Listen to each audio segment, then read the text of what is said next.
Good evening. I'd like to call to order the December 10th meeting of the Norwalk Common Council. We have a quorum. If you'll please rise and join me in pledging allegiance to our nation's flag.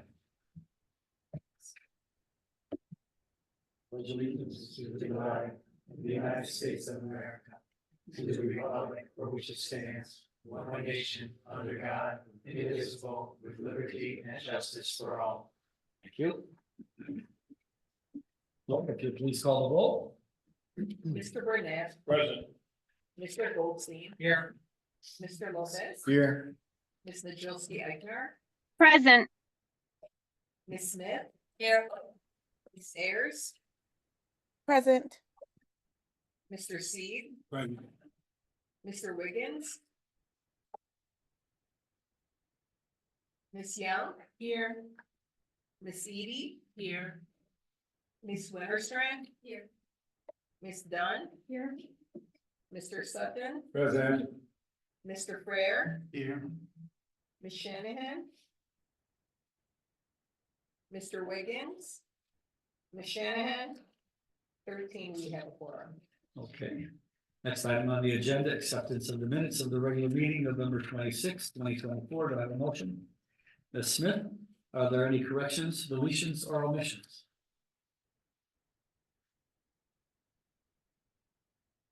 Seeing none, all in favor of accepting the minutes as submitted? Opposed? Abstentions? Motion carries. Now, next is public participation. James, do we have anybody? We don't have anybody in the audience except for Mr. Patlas. But James, do we have anybody online wishing to address the council? Diane Loricella. Okay. Good evening, Mr. Mayor, Common Council. For the record, my name is Diane Loricella, 21 Little Fox Lane. I first wanted to say happy holidays to everyone. I think this is the last meeting before the end of the year. I wish you all a safe and happy holiday. At this time, many of you will be, of course, socializing, partying, and the like, contemplating whether you should run again for city council or mayor or Board of Ed, if that's the case.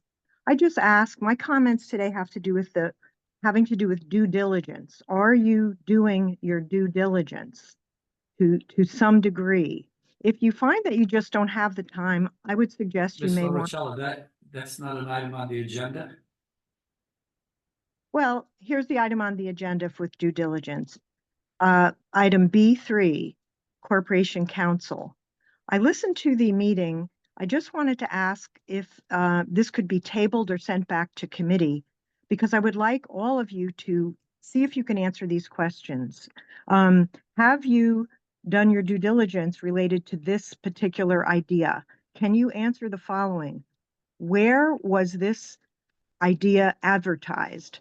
How far did they reach, or was it just one social media outreach? Why not reissue the RFP when only 2 companies responded, one of them being around Hartford, which is, lawyers charge for travel. So why was not reissued? Who was on the selection committee? A pattern is emerging in the creation of expensive jobs. Will Mario Coppola still be Corporation Counsel? Will this particular position be listed as and serve at the allowance of the mayor? Will we be stuck with and locked into a contract after the municipal election? I also ask lastly for due diligence on the following items. D3, under the land use and building management, you're going to be speaking about Butler Street. And one of the people involved, I think in the taxing district, stated, who is on, the Lockwood Matthews Mansion board, stated that the Butler Street valuation was based upon parking space valuation around Sono train station. I'd like to say that the valuation is much greater for Sono, not for what is now going to become a place for us, an overflow parking in the newly constructed private building. So there's no comparison, and I understand we're getting $300,000 more possibly. Well, anyway, I just would like you to do your due diligence. D2, 1 million contingency increase on 3 minutes. Oxford Street. I would like you to really consider cutting that because it has been going over budget. It's an important project, but it is over budget. So I hope that you will do your due diligence, have a good holiday, and especially answer the questions that I laid out related to Corporation Council. Thank you. Thank you, Ms. Valachella. James, anybody else? There are none, Mr. Mayor. Okay. Now we'll move down to resignations and appointments. We have, reappointments. We have 4. First on the agenda is Lou Schulman for Planning and Zoning Commissioner Regular. Do I have a motion? Mr. Goldstein? Lou Schulman is someone who I have known for a while and someone who I previously served with on the Planning and Zoning Commission when I was just the Zoning Commission. He is someone who was former chairman of the commission for years and is judicious, smart, and definitely a careful and studious commissioner who absolutely has served this community for decades. He's someone who I have grown to know and trust, and he and his family have been in Norwalk for longer than he probably would like for me to say out loud in public. So I will be supporting Lou's renomination. Any further comment or discussion? Ms. Stubbs? As I have mentioned before, Mayor, that I do not support the reappointment of Lou Schulman. He is the District D representative for my district, which is where I was most recently the neighborhood president, neighborhood association president. And he is representing the minority party piece of it, and I do not support him under that in that sense either. I do not feel like he represents the needs and the desires of the neighborhood. He does not respond to their requests and what they would like to see happen. So I would be in no vote. Thank you. Any further comments? Seeing none, all in favor? Opposed? Abstentions? 1 opposed to this time. Next, Mr. Richard Rowena. Do I have a motion? Mr. Goldstein again. Thank you, Mr. Mayor. Dick Romino, also someone who I serve with on the Planning and Zoning Committee, the Zoning Commission. He is someone who has, one of the things that we really take pride on, I'd like to say in our boards and commissions, is that they are multi-partisan. Dick is a Republican who has served on the board for I would say almost a decade. And he is someone who's conscientious, thoughtful, and someone whose opinion I always took into account and respected when I served on that commission, and obviously still take into account and respect today. So Dick Rowena is one of the good ones, and I wholeheartedly support his renomination. Any further comment or discussion? Ms. Dunn? This is another person who has not been responsive to our neighborhood's concerns as far as planning and zoning goes in a long history of being on zoning. I would appreciate having fresh, ideas and a more responsive person that's, paying attention. If you look at the most recent zoning meeting, I would like to see them also be more responsive to the needs and ideas of our planning and zoning director, and I feel like that's not happening. He checks the box of minority representative, and he does not represent the minority wish. So, Any further discussion or comment? Seeing none, all in favor? Opposed? Abstentions? This one is in opposition. Next, we have Jacqueline Jordan Byron, better known to us as JJ, for Planning and Zoning Commissioner Regular. Do I have a motion? Ms. Smith? Yes, I would like to move the name of JJ Byron and support her reappointment. JJ is by trade an accounting clerk working at Charter Brokerage right here in Norwalk, but we know her as a public servant, and she has served as vice chair of her District B committee, as well as vice chair of the Norwalk Democratic Town Committee. She serves with joy in her heart and a smile on her face, and we appreciate her willingness to continue serving. Any further comment or discussion? Seeing none, all in favor? Opposed? Abstentions? It's unanimous, thank you. And last but not least, Anna Tabaknik, Planning and Zoning Commission alternate. Do I have a motion? Yes, Your Honor, I'd like to move Ms. Tabachnik. Okay, you wish to comment? I do. So, Ms. Tabachnik, again, in her professional capacity, is a chief compliance officer, director of a quality program, does really tremendous work in the social services space. But I think many of us know her for her willingness to show up for committee meetings, to ask thoughtful questions. You'll see her pop into meetings that aren't planning and zoning because she has an interest in things going on around the city. And I really appreciate the ways in which she shows up. She is thoughtful. She provides, high quality comments that really get to the heart of the issue. And I know she brings the same skill set to the Planning and Zoning Commission. So I'm very grateful for her willingness to volunteer there, in addition to her very busy work history as well. So I'm pleased to move her nomination or her, reappointment. Thank you. Any further comment or discussion? Ms. Dunn.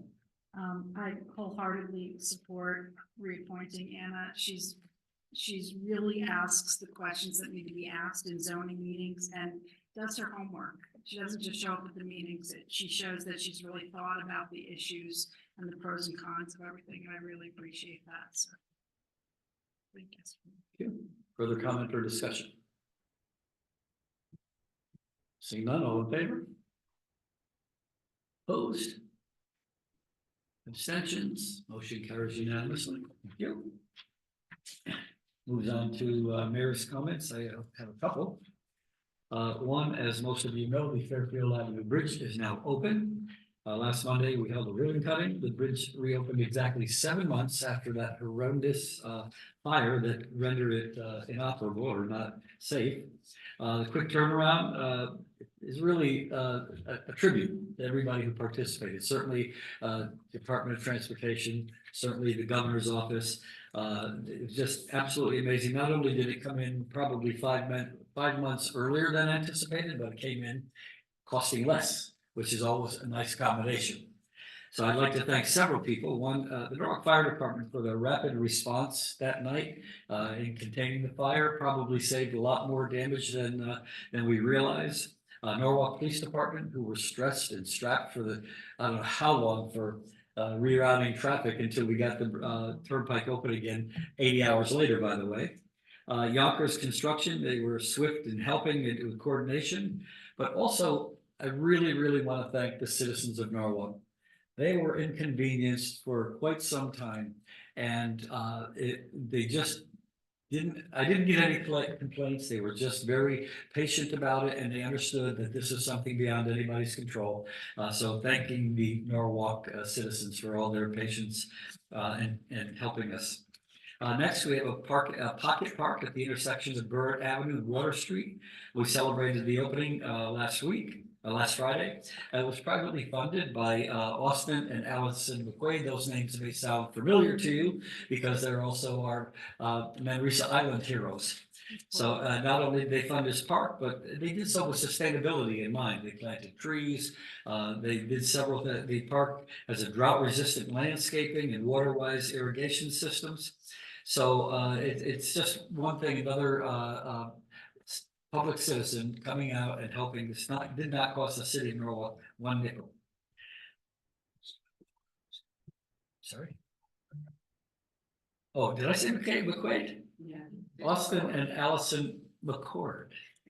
I apologize, Austin and Allison, if you're listening. I apologize. Thank you very much. I just wanted to make sure we gave credit where credit's due. Especially that much credit. I know.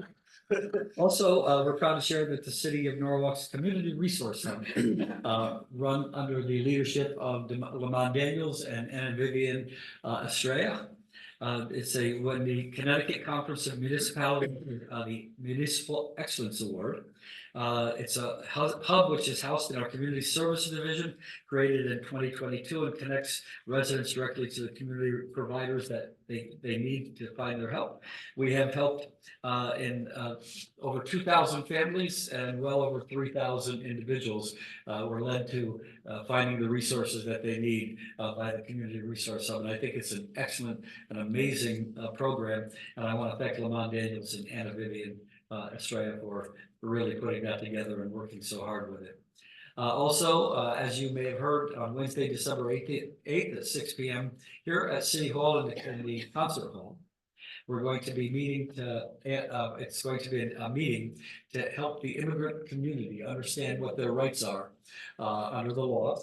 It's going to be attended by Attorney General William Tong. It'll be other people that will be there. I'll be there, several others. We'll have Spanish and Haitian Creole interpreters.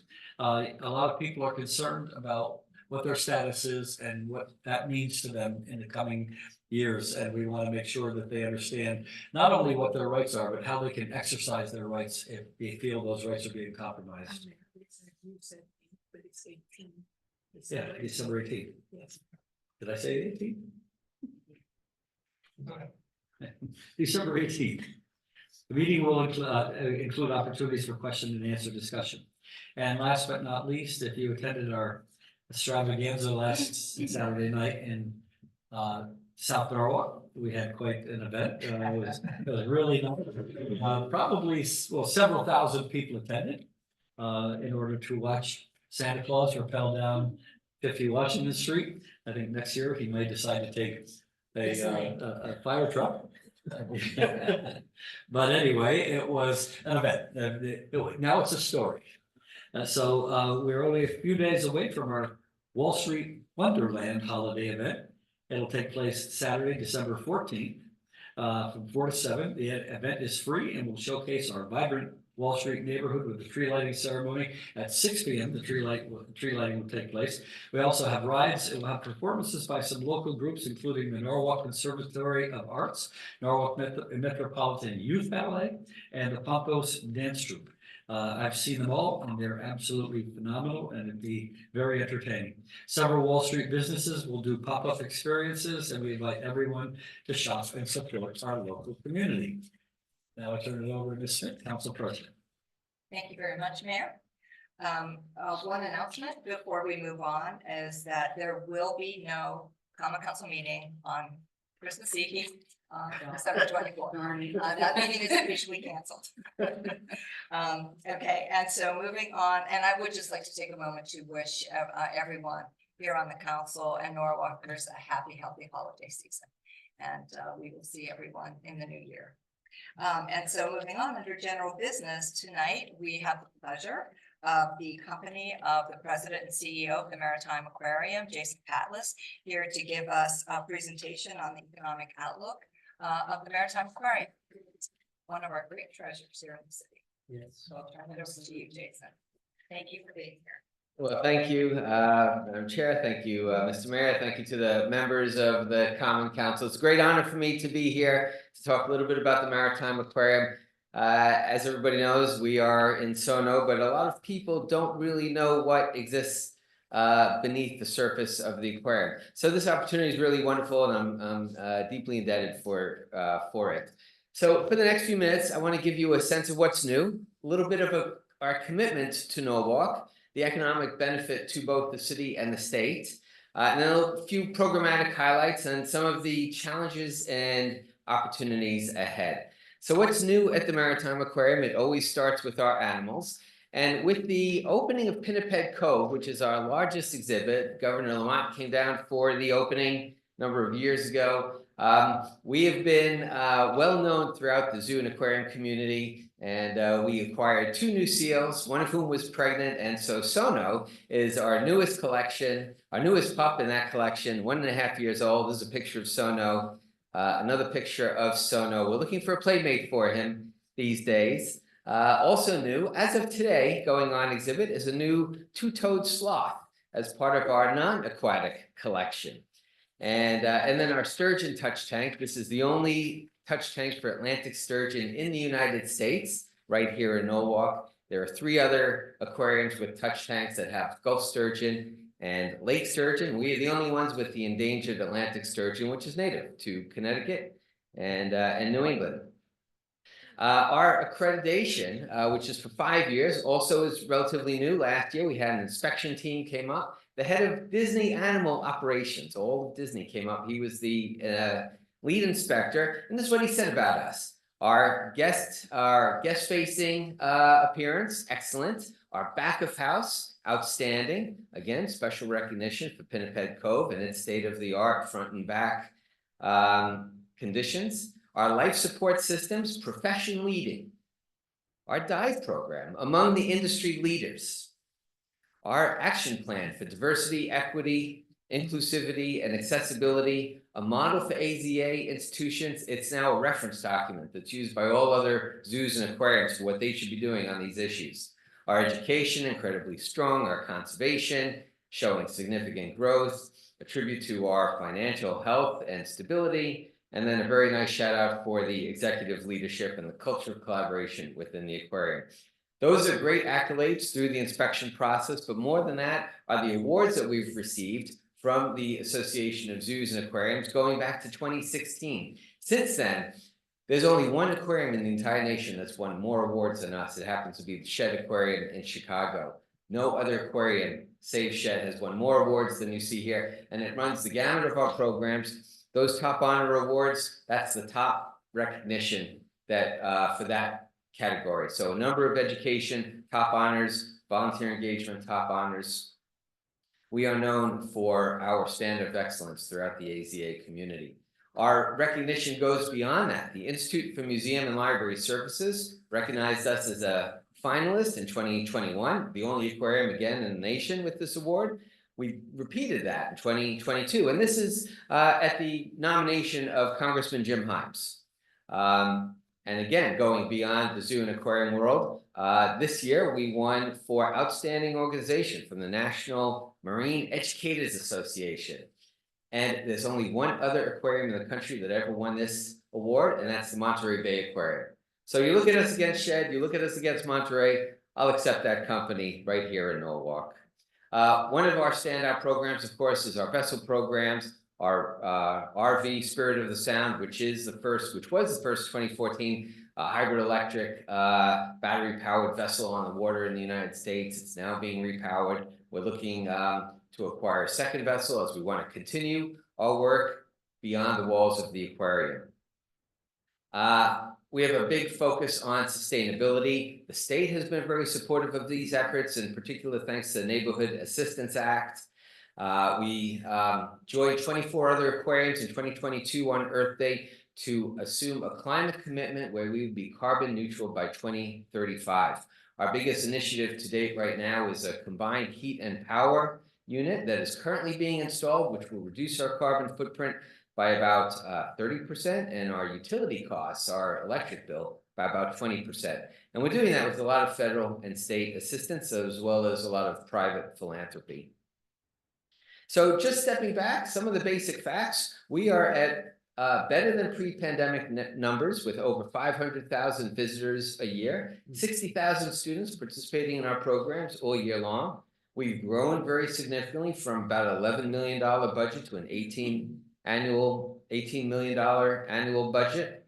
80 full-time staff. When I came in, we were under 60. We've grown very significantly in these 5 years.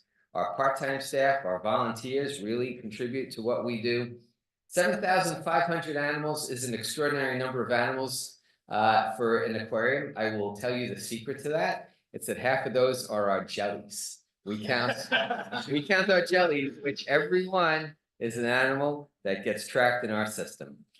320 species is also a fairly big number. Our gallonage is quite small though, 450,000 gallons. Those aquariums I mentioned, Shed, Monterey, some of the other aquariums, they have one tank that is larger than the entire water volume of the Maritime Aquarium. So we do an awful lot with a very little space and a very small footprint, which leads to our strategic plan and a new vision that excites all of us to go beyond the facility, to go beyond the walls of the Maritime Aquarium, to expand what we do out on the water, out on the coastline, under the rubric of an aquarium without walls. And if you look at our mission, it's not just about conservation, which is what most zoos and aquariums really focus on. For us, it's our community engagement and it's our education programs. That also makes us unique. And again, you see that in the awards and the recognition that we've gotten. As national as we have grown in scope and recognition, we are very much a local institution. If you look at some of these numbers, you can see how that's underscored. Now, 7% is actually a relatively low number. Typically, we get about 14% of our visitors from Norwalk, but because of the Summer at the Museum initiative by Governor Lamont over the last few years, we got a lot of visitors from throughout the state. And so that number is a little skewed. 13% membership for Norwalk residents, but we have special programs for underserved and lower income families right here in Norwalk, partnering with Open Door, Norwalk Housing, the STAR program, but we've expanded that to allow a nationwide audience. Anybody with an EBT card holder can come in. We are the only one of the large cultural institutions in the state that joined the Museum for All program is Mystic Seaport and then us. There are about 20 other museums within the state that participate, but we're the only one of the two largest. And 27,000 people have come in at a $3 admission since we started this program in 2021. So we really want to be accessible for all. We are a local institution for learning. One thing, if there's one fact for you to take away, it's that all school groups from Norwalk Public Schools can come into the Maritime Aquarium free of charge. Most teachers, for whatever reason, do not know that. Most parents do not know that. But if a school group comes in from a Norwalk Public School, they can come in free of charge. We're a founding member of Odyssey Preschool, and there every family gets a free membership, which amounts to about $250,000 over the 7 years that we've been doing it. Our whole school partnerships with Jefferson and Brookside, 20,000 students participating in that. And then we have a number of after-school programs and volunteer opportunities. One thing I'll focus on is the Marine Pathways program that we have. Dr. Estrella has been a phenomenal champion for this. From kindergarten on up to 12th grade, we have about 800 students participating, 200 programs. At every grade, a student gets an introduction into a marine science concept, or as they get into high school, a marine occupation or a maritime occupation. We're a local institution for opportunity. We've done a lot with the various programs in the mayor's office. Our transition programs brings in students from Norwalk High School and Fairfield High School who have learning disabilities, who have certain needs, and we will train them, give them on-the-job training, and then employ them. Our vendor relationships, very similar. Spectrum works with employees on the Spectrum. They supply all of our logo wear.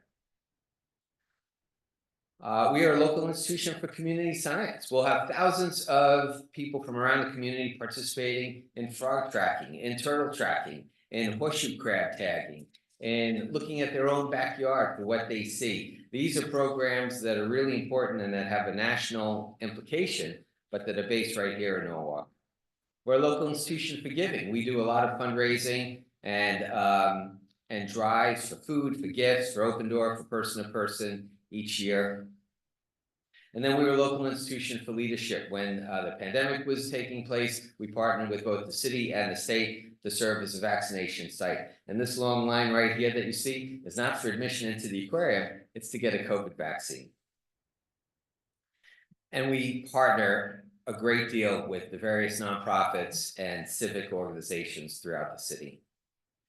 This is the mayor during Read Across America Week here at the aquarium, and then this is me at Rowayton Elementary School a couple of years ago. So what does this translate into numbers and benefits for the city? If you look right here, you will see that our numbers again have grown very significantly. 2022, we were just shy of 500. We've since exceeded that. The visitors have an impact of $53 million into the state. If you look at what we've contributed to Norwalk, and this is an independent study that was done thanks to the Norwalk Redevelopment Agency with Brian and Jess and Leisha King when she was on staff. So it's an independent study. $56 million annually go to benefit Norwalk, 490 annual FTEs with $22 million in annual earnings. Look at the state level, we're at $89 million in economic benefit with 620 FTE jobs and another 5.3 million in tax revenue. These are significant numbers. We are the second most touristed attraction in the state behind Mystic Aquarium. The study also looked at the Walk Bridge, and I'll talk a little bit about this at the end. The thing I want to focus on is not so much the 40 million that we got from the state that provided for Pinniped Cove, our new sea habitat, and the 4D theater in place of the IMAX, but it's what we are still experiencing and what we have, what the challenges are ahead of us. Loss of functional assets, impaired access, potential for reduced visitation as the construction really picks up, opportunity costs, given that we can't do anything in our backyard until that construction is done. Let me quickly tap into some of the conservation education highlights, and then I'll wrap it up. Our conservation program has grown from one individual to now a team of 7 and a budget of over $2 million in grants. Our one lens is climate change. If it's not about climate change, we're not going to look at it. 6 focus areas: habitats, species, invasive species, what we do with our collection and how that has implications for the natural environment, what we do with our operations, and then what we do with our guests and our audiences, how to get better engagement and better awareness. Those are our 6 priorities. We're defined by partnerships. We've got a wonderful array of projects, but because of our reach, because of the 500,000 people coming in and the many millions we reach online, we have a far greater impact than most environmental groups working on the same issues. And if you take a look at this slide, you will see the breadth of partnerships that we've built over the last few years. It runs throughout Fairfield County, throughout the state, over to New York, over to Long Island, academic, nonprofit, for-profit. It's really a very impressive list. And with these partners, one of the projects right here is Veterans Park, building a living shoreline for Vet Park. You can see this is the landfill that existed back in the 1930s. And this is the area that really needs to be rebuilt into a living shoreline, which will provide resilience and just a better environment for users of the park. We're picking up lobster traps that have been abandoned and derelict at the bottom of Long Island Sound. Since we started this with federal funding, 2,400 lobster traps picked up and counting, 60 tons of metal being recycled. These traps are still catching animals. 70% still serve as catching fish and other animals. But more than that, these lobster traps provide habitats in and of themselves. And what we've discovered, first ever found in Long Island Sound, are sponges, are nudibranchs, sea slugs, that have come in from New England, come up from the Chesapeake, and they're eating the sponges that are native to Long Island Sound. So the ecological impacts are very significant. And we've gotten some new grants to study what those impacts are. We're focusing on horseshoe crabs, which is a species that has been declining over the years. The legislature passed a law that the governor signed. New York is considering similar legislation. It's a big priority species. We start field research this coming year. Let me turn now to some of our coastal resilience and restoration work. We are looking at how to restore the salt marshes of Long Island Sound and how resilient they can be in the face of climate change. These contraptions right here are mini greenhouses where we get to measure what increased temperature does for local salt marshes. And this group right here is the coalition of 8 different nonprofits and academic institutions working on that project. Education-wise, as I said, we go from pre-K all the way up to teacher professional development. The 2 programs that are our signature programs are the Maritime Summer Academy, again with Dr. Australia as a champion, 4 years now. This is for summer school. This is for kids who are struggling grade level. We've had almost 4,000 students come into this program over the last couple of years. There's Governor Lamont introducing the program when it was announced 4 years ago. And then I mentioned the Marine Pathway Program, K through 12, and how we are looking to create opportunities for students when they graduate, either to go into marine science or maritime opportunities at higher education, or to be ready for their first job out of high school in the maritime industry. So marine ready, environmentalism, marine science and research, husbandry and aquaculture, education, these are our focus areas. Both NPS and TMA have hired staff for the funding that we've received, and we are all evaluating this with outside experts to make sure that we're delivering on the impacts we're promising. This just gives you a sense of some of the ways it's affecting students in empowerment, in pride, in independence and thought, in literacy, in ocean awareness. Again, the students have been really great, very responsive to the program. So looking forward, well, this is what our backyard looks like. This is the work that's going on right outside our windows. Our animals are fine. We do sound testing to make sure that the construction is not impacting our animals or our guests. Our guests are usually more startled than the animals when there's piling, driving going on. But these are the impacts right here. The 40 million we got from the state, which was wonderful, but the total physical assets really amount to $60 million that we lost. And that means I've got a delta to make up that's about $20 million. And I'm doing it right now with a private campaign, but still, that is a tough path forward. We've lost spaces that we've used for our summer exhibits, and so our summer attendance has been down and will be down over the coming years, and that will just impact our earned revenues. Our physical impacts have been significant in that those tents and the other things that have disappeared that we've had to give up, we have yet to replace. We will see if we can do it with the capital campaign underway. Operational impacts, as was mentioned in the economic assessment, accessibility has been impaired a bit, and that includes our bus circle for students and the use and access of our dock for our growing fleet on the water. And the opportunity costs in that we really can't think of what we will do with our space until the Walkbridge project is done. On the flip side, Mr. Mayor, you mentioned Austin and Allison McCord and what they are doing for Manresa. And that is the opportunity not just for Norwalk, but for us as well. We were announced as the first partner, and we've been working with Jess very closely as she settles in as the executive director for the new nonprofit that Austin and Allison have created. And the opportunities really are just exceptional in research, in education, in conservation, and hopefully in access and opportunity for guests and the public at large.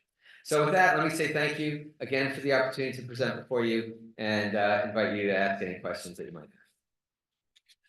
Thank you Questions? so Good? much, Jason. Sorry. Can Yeah, you- go ahead. Go ahead, you go. You go. You go. No, you go. Go, Josh. You go.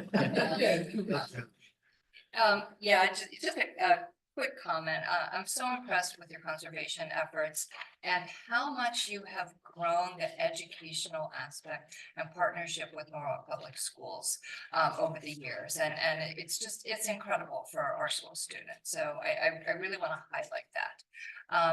And just turn it over to, Mayor, if you have any comments and anyone else. Anybody want any questions or comments? Mr. Fraser? Yeah, I had one comment and question. As a matter of fact, I had the pleasure, and I just love the aquarium. It's just phenomenal. I was one of the first volunteers ever to work on Maritime Aquarium back in, I think, 70, 79 or whatever. When the concept was just being started up. And to see it today is just unbelievable. You alluded, I think you mentioned at some point in time, is the IMAX going to come back, or is there going to be another theater there, or what? The IMAX is gone and will remain gone. What we have in its place is a 4D theater, which if you've been to Disney and other zoos and aquariums is is a little more state of the art than IMAX. It's the sensory overload experience where it's 3D, so you have the glasses, but at the same time, you're getting poked and sprayed and tickled and snowed on and rained on. And bubbled on, and there are aromas that come out at you, and they're very fast-paced, 12 to 15-minute films. There's a proprietary relationship with there are just 2 or 3 companies that produce the films for these theaters, and from the construction of the 4D theater, we've had a relationship with one of them. They're great experiences for the kids. But it is very much a different feel than the IMAX with its overwhelming 6-foot screen. The theater is a 169-seat theater with handicap seating. The IMAX was 320 or 340, so it's significantly smaller. But I will say it's far more intimate. It's far more versatile. It's digital. The IMAX, we were one of 12 theaters in the country that was still film. And so when Chris Nolan introduced Tenet, he wanted to bring it to the Maritime Aquarium because, again, it was IMAX and it was film. But it was in the middle of the pandemic and we didn't really see the opportunity. We wanted far more money than we were willing to provide.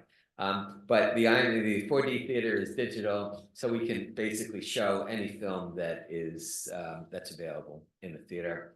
We can have concerts, we can have presentations, we can have corporate events. It gives us far more versatility than the IMAX did.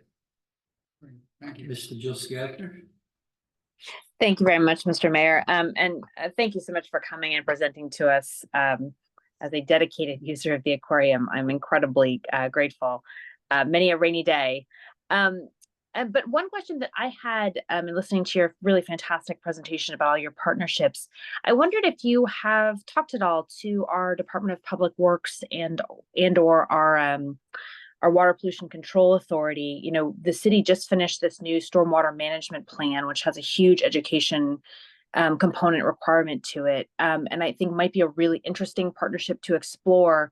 You know, I saw Sound Water on there and Harbor Watch, you know, all of the education about keeping things out of our roads and our stormwater systems and really, you know, trying to clean up our water. I just put that forward as maybe a really interesting pathway. I mean, I think too about our high school students. I know they're always trying to figure out how they can encourage more kids to get interested in doing civil engineering and wastewater management because we desperately need to hire people. So I'm, you know, anyway, I'm putting that there as a thought that occurred to me as I watched this. Could be a really interesting partnership that really aligned a number of topics I heard you mention and could certainly be helpful to the city as well. And I'm certainly, you know, excited in general about, again, your real approach to educating people about climate change and the impacts that we're seeing here in the city. You know, I think being on the front lines in Norwalk with the, you know, rain increases, it really is helpful for us to have someone local who's really helping all of our residents understand the consequences of their decisions in terms of our immediate and long-term experience. Well, thank you. We do a fair bit with the city. I'm on one of the committees that's looking at harbor reforms, and but I will look into some of the other opportunities that you mentioned. Thank you. Proceed. Yeah, just wanted to just a quick comment. Just thank you for the everything that you guys doing and keeping the aquarium fresh. I've been going since I was maybe 7. And we went every year at school and summer camps, and now with my sons we go and everything's fresh. Like with the IMAX, I remember that was the first time I seen IMAX at the Maritime Aquarium. And then my son's first time seeing 4D movie Rio was at the Maritime Aquarium. And they going around, right? Yeah, so seeing new stuff, and then the kids telling me about new things at the aquarium that they saw at school. It's really great and exciting to see. So me going back 25 years later, is like fresh and exciting to see. So thanks a lot. Further comment, discussion? Ms. Young? Thank you, Mayor. So I just want to commend you on not just what you're doing for the aquarium itself, but for the community, providing opportunities to work. and to learn. And you've been a great partner with the Mayor's Summer Youth Employment Program. And I just have to say that publicly because for the last 3 years, I believe you all have hired every young person that we sent you. So that's almost 15 or so young people, upwards of that. And so it is a real gem and it's a gem in the city just to have this partnership. And the other thing that's going to happen, and I know that you know that, is a new school in South Norwalk.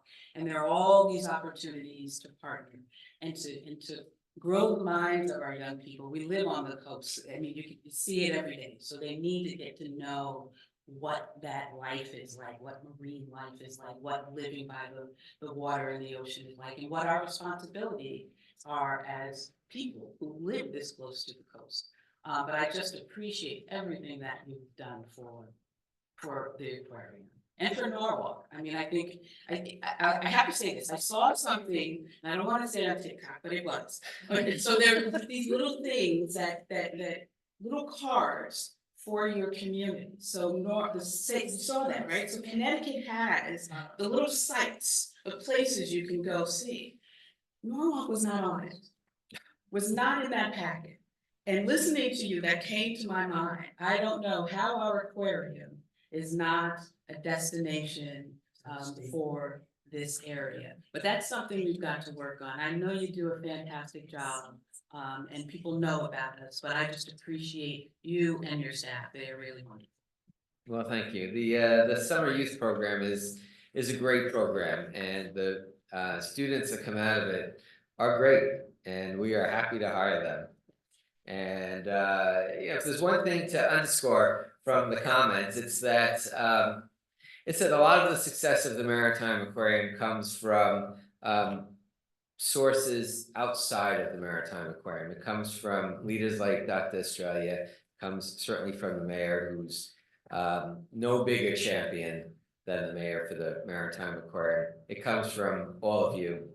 It comes from the mayor's staff. Where it does come internally, the team at the Maritime Aquarium is just really exceptional. I've spent 30 years in the nonprofit world. I've been in the government down in DC at the federal level on the administrative side and on the legislative side. I've been on Wall Street. I've never had a better team with whom I work than the team at the Maritime Aquarium. And it really runs from the COO and the Chief Strategy and Growth Officer, my two right-hand individuals, all the way down to the part-time workers who greet me every morning and greet the crowds as they come in. It's just a great organization. And the people who work there are so excited because they grew up knowing the aquarium, coming as a kid, knowing about it as a neighbor, and that really just instills the commitment and the dedication, enthusiasm that exists throughout. So that's important to have on the record, that it really is a communal effort that makes the aquarium what it is. Mr. Goldstein? I just want to add to the chorus, and first of all, thank you, Jason, for taking time out of your schedule for coming here tonight and talking to us. We so really appreciate it. And it's so true. I mean, the Maritime Aquarium is an iconic jewel in our city and in our region. I mean, if you were a kid who grew up anywhere near Norwalk, you were coming to the Maritime Aquarium. The Maritime Aquarium has been a part of important parts of my life as a kid and as an adult. And it's something that I think is an absolute treasure. One thing that I think is especially important, I think, is you highlighted all your efforts on climate change. And I think that to the extent that the city can help and, I know, like, for example, like there's great organizations like Keep Norwalk Beautiful that want to do efforts to, do like beautification, cleaning up, restoration. But I must say, I mean, just thinking about this, some sort of a partnership or frankly education of what we can be doing to we being people who volunteer for these organizations, can do to strengthen and make our community that much more sustainable. You are an absolute leader on that front. I remember, I think a number of us went on a tour of the aquarium. I think it was last year, and it was like unbelievably fun. I had a great time, and your staff is an incredible team and group. So we're very happy. We're very grateful. So, Well, thank you. Mr. Sutton. I'll be brief. I'm very pleased with your presentation that you gave tonight. Having served on the board of directors in another century. I'm quite pleased at how far you've come and all the good you do for the city. Keep up the good work. Thank you so much. Well, thank you. Further comment, discussion, questions? Okay, well, thank you, Mr. Paddock.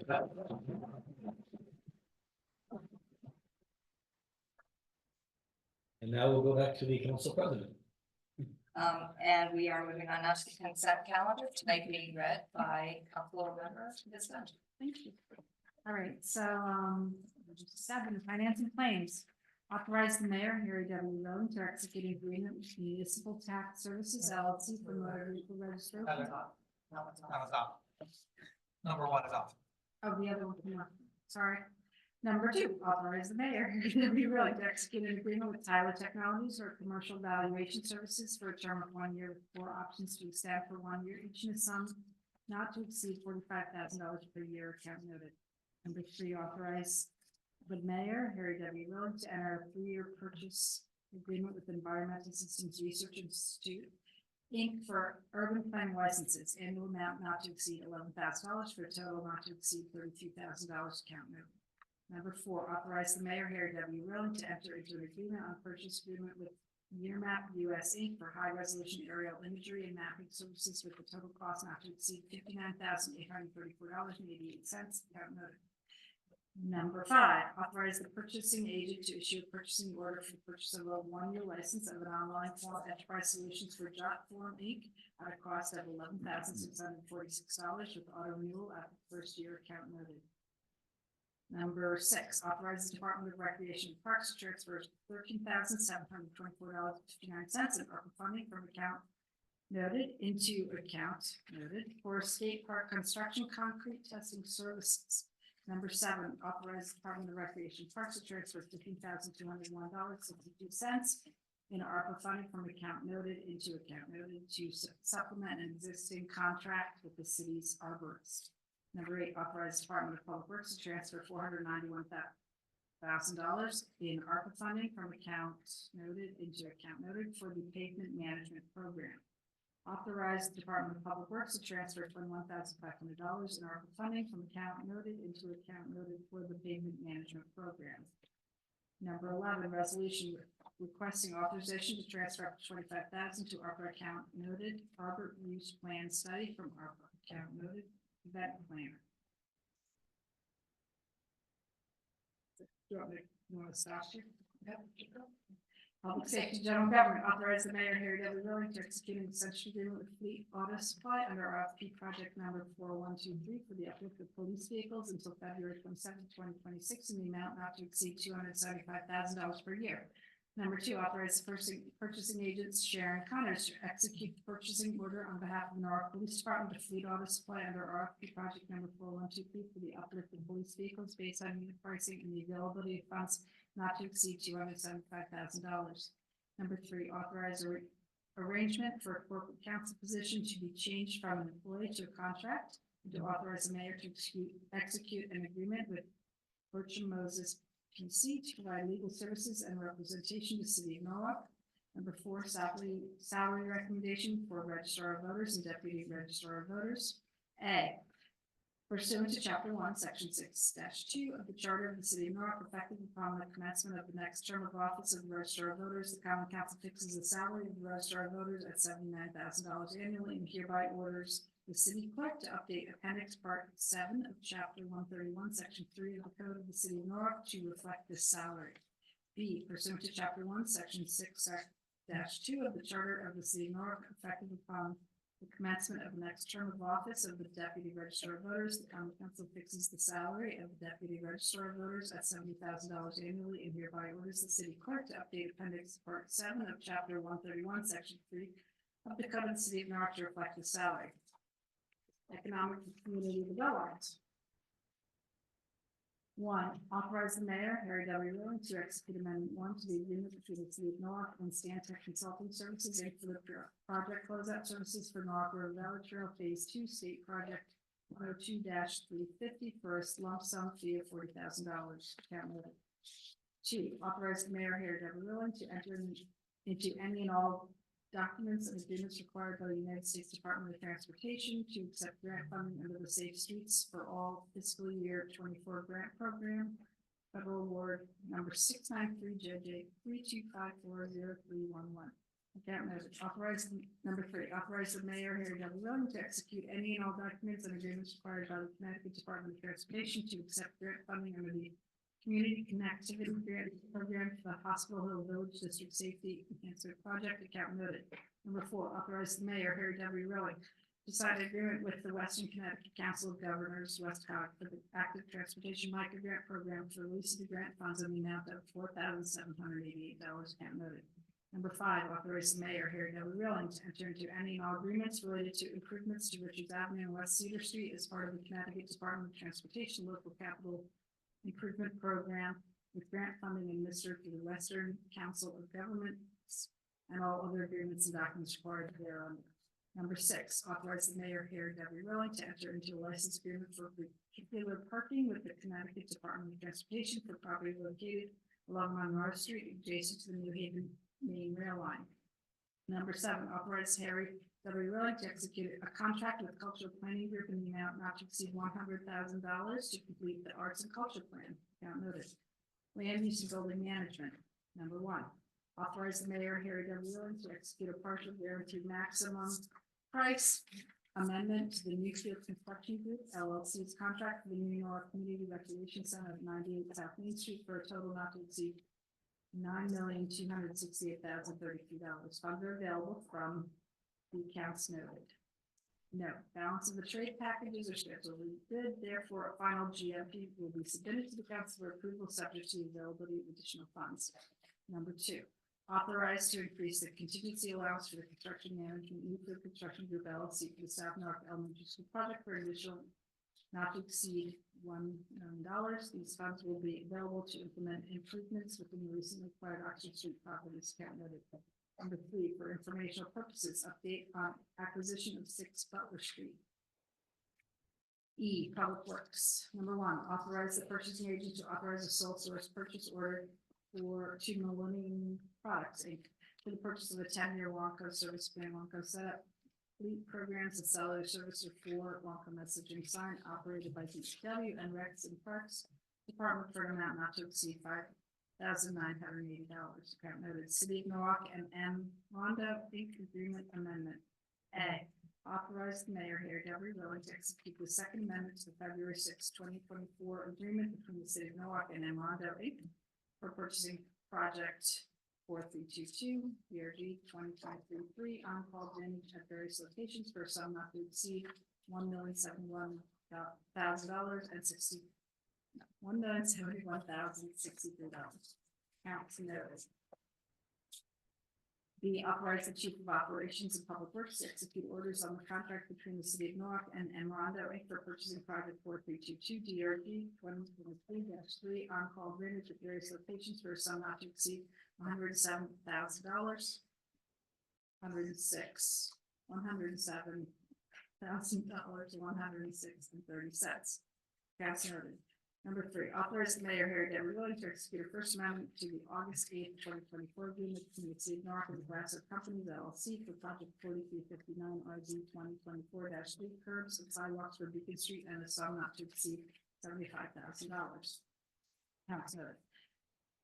Number 4, authorize the mayor, Harry W. Willing, to execute all necessary documents for city purchasing departments project 4402, project BR 2024-2, state project 102-366, replacement of the West Cedar Street number 2 bridge over the 5 Mile River Bridge number 04152. Number 6, authorize the mayor, Harry W. Willing, to execute an agreement between the City of Norwalk and Langen, Connecticut, CT, Inc. to provide design, development, and construction administration services for a sum not to exceed $100,000. Account noted. 7, authorize the mayor, Harry W. Willing, to execute the first amendment to the agreement between the City of Norwalk and Alfred Benish and Company dated December 10th, 2019, to provide professional services for the replacement design of the Wesley Cedar Street Bridge over the 5 Mile River Norwalk Conduit project number 102-366 for a sum not to exceed $458,000, $700.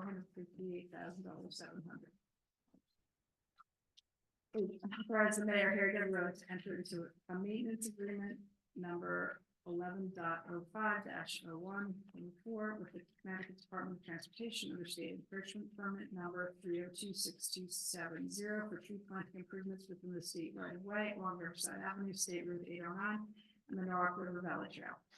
9, authorize the mayor, Harry W. Rowling, to execute a 7th amendment to the Woodard and Curran agreement dated August 12, 2019, to provide professional engineering services for flood remediation at specific locations in accordance with professional services task order 24-1 dated August 22nd, 2024, and professional service task order 25-1 dated November 25th, 2024, for a sum not to exceed $43,000. Account noted. 10, authorize the mayor, Harry W. Rowling, to execute a first amendment to the August 8th, 2024 agreement between the city of Norwalk and FGB Construction Company for purchasing project 4378 RNP 2024-1 Cap Pasture Beach Road realignment for a sum not to exceed $300,000. Account noted. 11, authorize the mayor, Harry W. Rowling, to award contracts to Reliable Excavating Company, Inc. for the amount of $423,242 with 10% contingency at $42,324.20 for Soundview Avenue Sidewalk Connection Project TMP 2024-8. Account noted. 13, authorize the mayor, Harry W. Rowling, to execute an amendment to the Weston and Sampson agreement dated May 20, 2024 to provide professional engineering services on an as-needed basis for a sum not to exceed $80,000. Account noted. Yes. Well done. Thank you, Ms. Dunn, for that excellent reading. Yeah, really good. She called the people. Excellent reading of the consent calendar, which you have all heard. And I will call the vote. All in favor, raise your hand. Opposed? And that is unanimous. We're good. Back to you, Mayor. You, Ms. Dunn, you must have drawn the short straw. Yeah, the first item, Mr. Burnett, item 7A1. Yes, thank you, Mr. Mayor. Item 7A1 under the Finance and Claims Committee.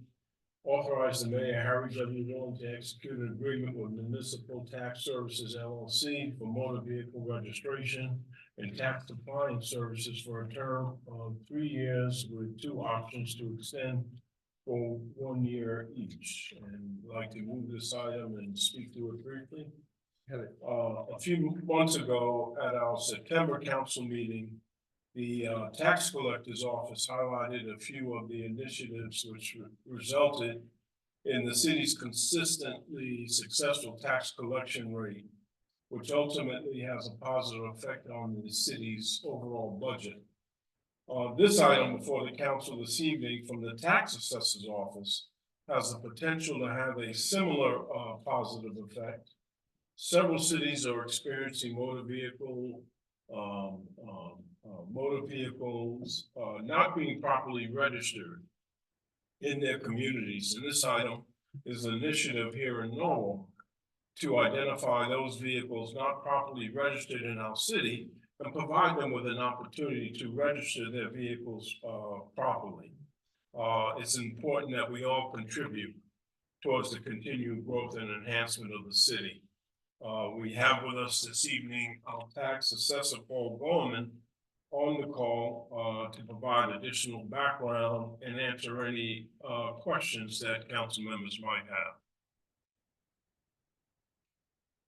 Mr. Gorman? Good evening, everybody. I'm not going to try to do a better job of summarizing it than Greg just did. He did a perfect job of describing what the services are and why.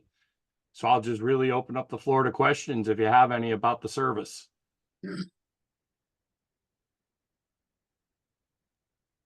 I see none. Ms. Nijelski Eichner. Just very briefly, and thank you, Mr. Gorman. I'm glad to hear that we're sort of tackling what I know has been a real challenge. But I just wondered, if people had any concerns in relation to privacy. I wondered if you could just speak briefly to how technologically this program is conducted and sort of its reliance on, again, public information, public data, vehicles being sort of in public space. Just to assuage any concerns or questions the community might have about that aspect of this program. Sure, it's excuse me, it's a pretty basic program where they send representatives of their company out into the field and they drive the city streets, and they have license plate readers, they have access to our billing data, they have access to the DMV data.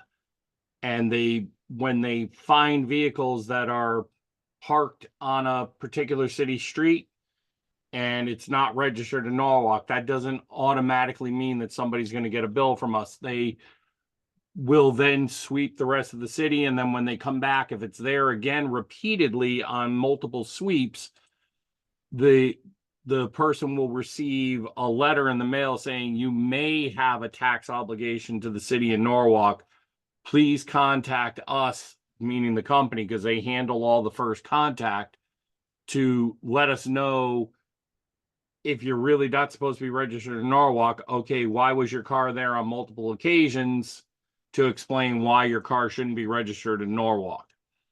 As far as the privacy issues, everything's done from public roads, public streets. They don't drive into parking garages or gated communities as such. It's all just on public roads with license plate readers and observation. Great. Thank you very much. I appreciate that information. You're welcome. Further comment? Seeing none, all in favor? Opposed? Abstentions? Motion carries unanimously. Thank you. I believe that brings us to 7A10, Mr. Burnett. Yes, thank you, Mr. Mayor. Item 7A10 and 7A10, we'll be amending this this will be 7A10A, and there'll be an amendment, which will be 7A10B. So 7A10A reads as follows: resolution requesting authorization to transfer $300,000 to ARPA account number as noted Lockwood Matthews Mansion from ARPA account number as noted 6 Butler Acquisition. And 7A10B reads as follows: authorize the Mayor Harry W. Willing to execute an amendment to the financial assistance agreement with Lockwood Matthews Mansion Museum, LMMM, to provide LMMM with $300,000 of ARPA funds for additional scope of work for the ongoing building improvement project. The additional work shall include, but not limited to, structural repairs of the atrium skylight trusses and other construction related work.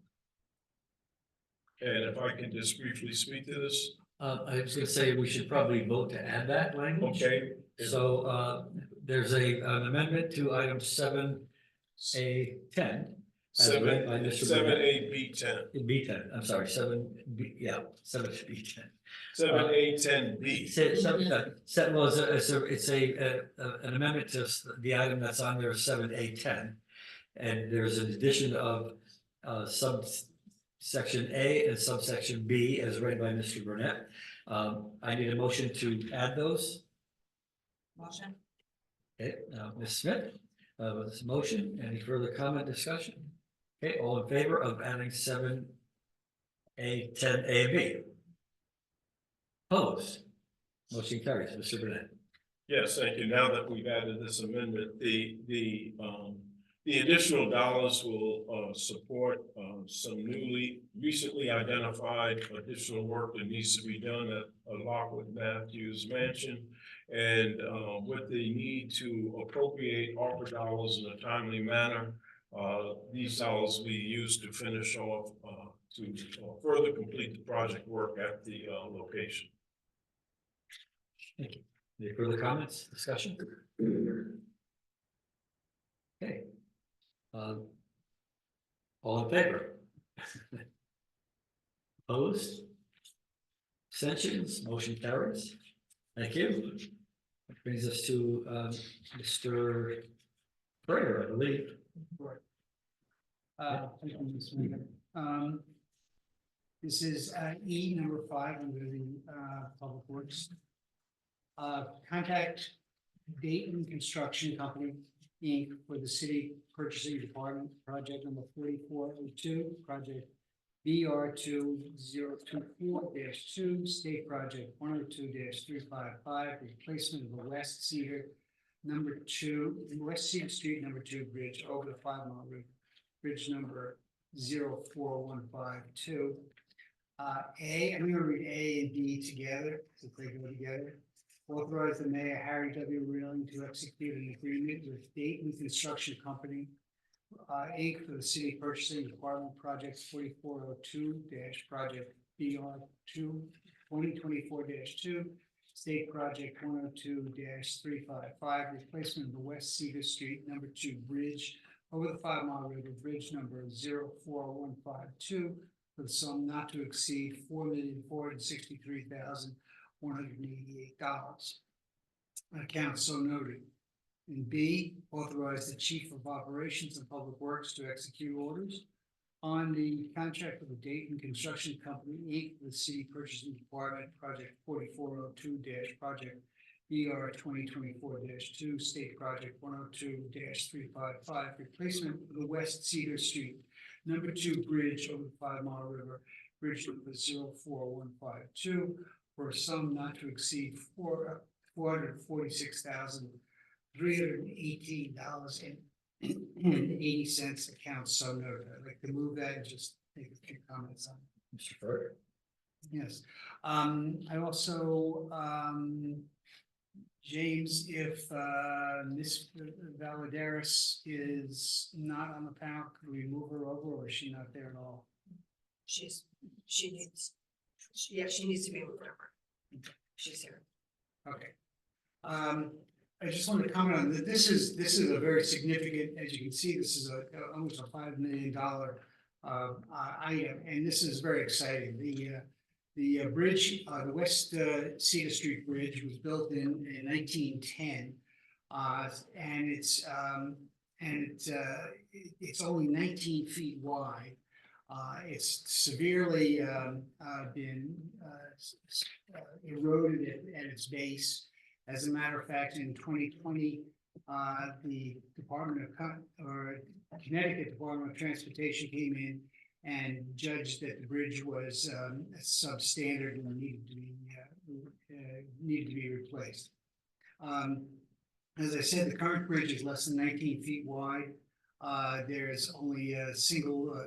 It's very difficult for 2 cars to pass each other, and we're in danger of the bridge washing away again if it's not replaced.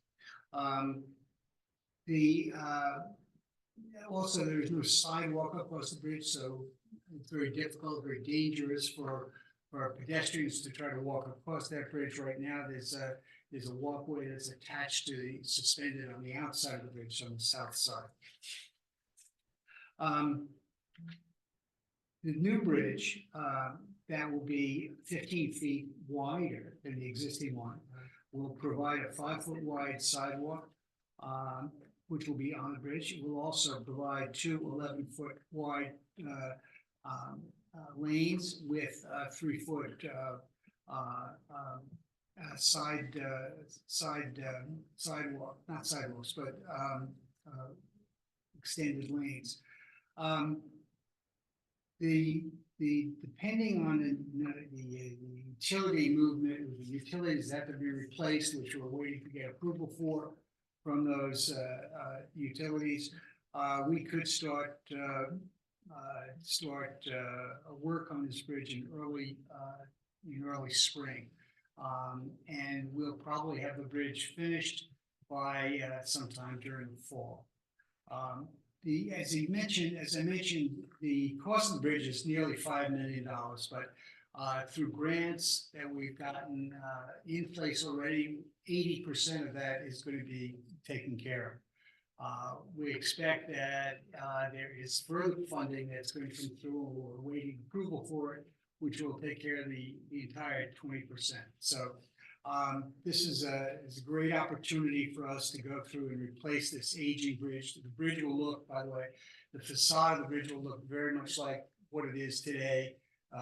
Classic looking stone bridge that you would see in Place House in Connecticut. Ms. Valderas is on the line, and if there's anything else that I should add to that, please go ahead. Mr. Freire did a fantastic job. Okay, that's it. I just want to emphasize that this bridge replacement is part of the federal bridge program.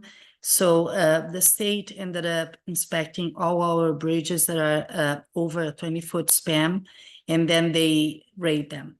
And this bridge has been considered under poor conditions for a few years, and that's why we were able to apply for the program and qualify.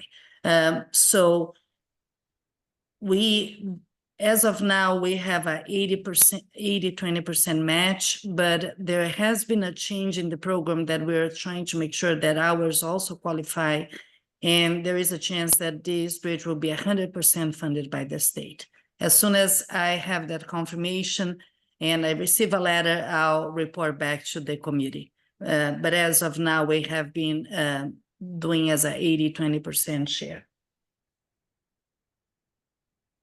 Comments, questions? I have one, Ms. Valderas, just for the public edification. I believe when I spoke with you, you said that the nice stonework that's on the bridge will continue with the new bridge? Correct. So one of the reasons why we hire the consultant Benesch was because they have done similar bridges for other municipalities, and they were able to keep that same arch stone veneer look. So the design of the new bridge will keep that because we understand what the neighborhood wanted. We had a lot of public hearings and public meetings during design, before and during design, and we're gonna be able to keep the same aesthetics that the actual bridge has. Thank you. Any further comment or discussion? Seeing none, all in favor? Opposed? Abstentions? Motion carries unanimously. Mr. Freire. Item number E12. This is a revision to these numbers, so we'll vote on a revision of the numbers that are in here. So I'll read it first, and then I'll read the revised, and we can vote on that, and vote on the revision, and then we can vote on the approval. Okay. So the one as we have it here today, authorize the mayor, Harry W. Ruin, to award the contract to ABD Excavators LLC in the amount of $844,032 with 10% contingency of $84,403.20 for project number Sono School Sidewalk Connectivity TMP 2024-09 accounts noted. What I'd like to do is revise that, and the revision should read as follows. Authorize the mayor, Harry W. Reilly, to award a contract to ABD Excavators LLC for the amount of $1,065,990.42 with a 10% contingency at $118,443.38 for the project number Sono School Sidewalk Connectivity number TMP 2024-9 accounts noted. Okay, so Mr. Freire has put together or put forward a motion to amend item number 12. All in favor? All in favor? Or Mr. Oh, okay. All in favor? Opposed? Abstentions? Now that we vote on the item number 12, any discussion, comment? I'd like to say something about that. And we also have, I think Garrett is on the line.